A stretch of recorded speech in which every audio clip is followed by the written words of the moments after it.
You didn't answer my text. His father sighed, a long, slow, weary sigh. Father! Is that why you're calling? I haven't heard from you. What's going on? Another long sigh, then silence. Isaac was about to push further when his father said, It doesn't matter anymore. What are you talking about? Nothing matters. Not now, not then. Don't you see? It's never mattered. Where are you, father? Are you at the synagogue? It's all lies. Isaac went out to his car, the phone pressed against his ear. What lies, father? There is no truth, don't you see? There is no truth. None. Don't talk like that. I don't like it. There was no reply. The phone silent. Had his father hung up? Then, I'm so sorry, Isaac. Father! Dad! I'll be there soon. No reply. Call ended. He called again, but the phone just kept ringing unanswered. He started the car and put it into gear. He pulled out in front of a slow-moving truck which sounded its horn, but he didn't even register it. He raced to the end of the street, barely slowed before turning at the stop sign. He overtook a VW Bug and cut in front of it. He could not remember driving through the busy Toronto traffic, but he must have been speeding and running red lights with barely a pause.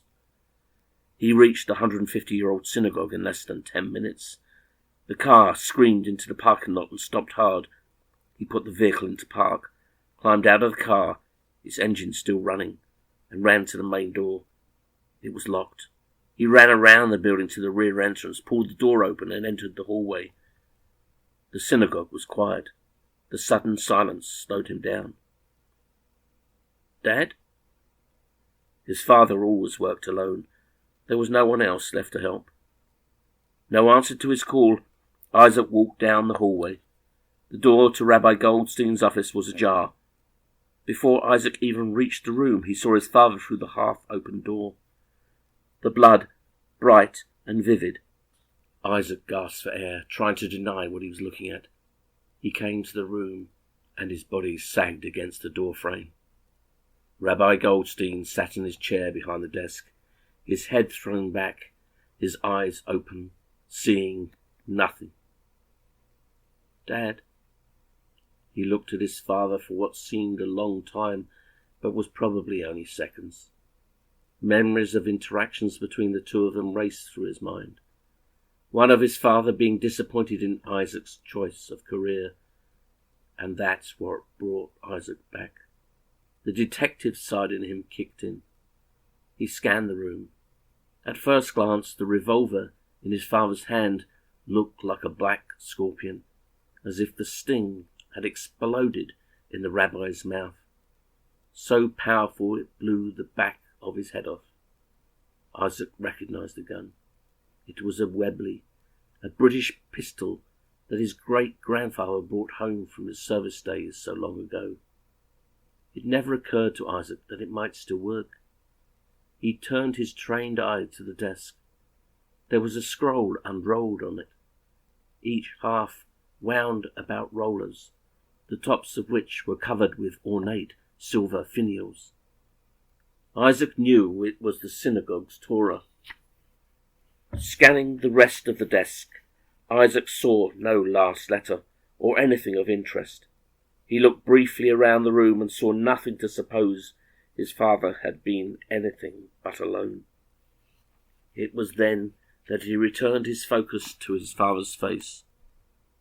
There was blood still dribbling from his mouth, but most of it had come out the big hole in the back of his head that Isaac did his best not to see, but it was hard to avoid. It was then that Isaac felt his face become suddenly very warm, his eyes full of tears. He tried to dismiss them, but it was a lost cause. He stepped over to the desk. The tears in his eyes spilled down his cheeks. One of his father's hands barely held the revolver, the loop around the trigger, keeping it from falling from his hand, pushing backwards on his finger after the shot. But it was the other hand that Isaac found interesting. It lay on the desk, as if pointing to a line in the text of the Talmud, but Isaac could not read Hebrew. He stared at his father's hand. He knew that hand, had known it all his life. It had been his anchor as a boy, slipping his small palm into his father's clasp. He remembered sitting here in this very office about 20 years ago, watching his father write with pen and ink in his old-fashioned italic script, and at the time thinking his father was so wise and all-knowing. Isaac remembered the day when that ended. He understood his father was not the superhero he thought him to be. But at that same time came the realization that his father loved him, that he needed Isaac's love too. "Oh, Dad." Isaac placed his own hand on top of his father's and grasped it, as if somehow his father would know he was there with him. But quickly the realization came to Isaac that he was just holding dead flesh. His father wasn't there anymore. This body was just a shell. He lifted his hand and closed his father's eyes. Automatically, he took out his phone and texted Ibbotson. "At the synagogue. My father's dead. I just found him. Suicide." Immediate reply. "I'm coming." Isaac took one last look and left the room, walked back down the hallway, stepped through the back door and went outside into the noise of the world. There was a small courtyard at the back where a maple tree grew. There was a bench beneath it. Isaac went and sat down and waited. There was a mist of rain falling, yet beneath the tree the ground and the bench were still dry. The traffic was loud, the endless sound of tyres whirring over damp asphalt, the smell of wet pavement. Buildings towered on all sides of the old synagogue, concrete and steel, mirrored glass, inanimate, unforgiving. But then a light breeze came between the buildings and found the maple tree. It lifted dozens of red-amber leaves from its autumnal branches, and those leaves filled the air with ephemeral colour.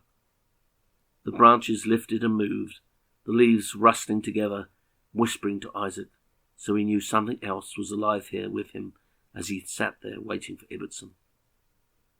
By the time his detective partner arrived, the leaves stopped falling. Their moment of beauty passed. They lay on the ground, the colour of blood on the wet pavement. Captain Gonzalez was head of homicide. He shifted uneasily in his seat. Detective Isaac Goldstein sat before him, scruffy, unkempt, morose. "How long has it been?" Gonzalez said. 2 weeks? 10 days. Right, Gonzalez sighed. Goldstein was an odd fish, old-fashioned, reserved. He reminded the captain of his grandfather, but the detective before him wasn't yet 30. "Listen, Goldstein," continued the captain, "I know things have been tough, but—" Detective Isaac Goldstein raised his eyes to look at his no-nonsense captain. "You gotta focus, Isaac." "Focus?" "Yeah, you gotta get your mind back on the job." Isaac looked back, defiant. "I'm here, aren't I?" "No, Isaac, you're not. There's this person sat in this chair before me, but it's not you, not the detective I used to command. You were the best man I had. You still are, but that person isn't here." Gonzalez looked at the sad man before him. "You gotta get your act together, Goldstein. I need you on the job, the detective you, not this shadow of a man." "Shadow?" "Yeah, well, you know what I mean. You're a good detective. Hell, you're the best I got. But you're no use to me like this." "Are you firing me?" "No, of course I'm not. What I'm trying to do is get you back on course. What's done is done." Isaac looked at him, anger unhidden on his face. "Well, maybe that didn't come out right. What I mean is—" "Oh, hell, I don't know." Gonzalez sighed. "What I mean is, no matter what you do, you can't change what's happened." "That's it. It's hard losing someone, I know that. But what I'm trying to say is, what I'm getting at is, oh, hell, I don't want to lose you, Goldstein. You're too valuable to me. You gotta focus, Goldstein." "Focus?" "Yeah," the captain said, nodding his head. Isaac nodded back. "Well, that's about it." Isaac stood up. The Czech captain checked his screen. "Here, take this one. I got a dead body on Kenneth Street. Can you handle it?" "Sure.